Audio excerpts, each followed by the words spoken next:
Exit പോളുകൾ യുഡിഎഫിന് അനുകൂലം. കൊടുങ്ങല്ലൂര് ആര് നേടും? മലബാർ എൻട്രൻസ് കോച്ചിംഗ് സെന്റർ ലക്ഷ്യപ്രാപ്തിയിലേക്കുള്ള ശരിയായ മാർഗം. കേരളത്തിലെ ഭരണം യുഡിഎഫ് നേടുമെന്നാണ് എല്ലാ എക്സിറ്റ് പോളുകളും പറയുന്നത്. എന്നാൽ കൊടുങ്ങല്ലൂർ ആര് വാഴുമെന്ന ചർച്ചയാണ് നാട്ടിലെങ്ങും. എൽഡിഎഫും യുഡിഎഫും ഒരുപോലെ വിജയം അവകാശപ്പെടുമ്പോൾ കൊടുങ്ങല്ലൂർ മണ്ഡലം ആര് നേടുമെന്ന് നഗരസഭ തീരുമാനിക്കും. എൽഡിഎഫിനും ബിജെപിക്കും ഒരുപോലെ അടിത്തറയുള്ള നഗരസഭയിലെ വോട്ടുകളായിരിക്കും വിധി നിർണയിക്കുക.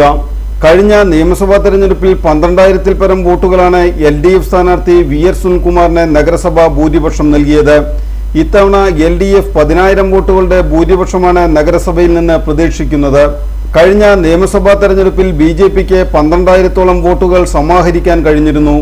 ഇത്തവണ അതിൽ കൂടുതൽ വോട്ടുകൾ നേടുമെന്നാണ് ബിജെപിയുടെ അവകാശവാദം. എന്നാൽ എൻഡിഎ സ്ഥാനാർത്ഥിയുടെ ചിഹ്നം താമരയല്ലാത്തത് വോട്ടുകളിൽ വിള്ളൽ വീഴുമോ എന്നറിയാൻ തെരഞ്ഞെടുപ്പ് ഫലം വരുന്നതുവരെ കാത്തിരിക്കണം.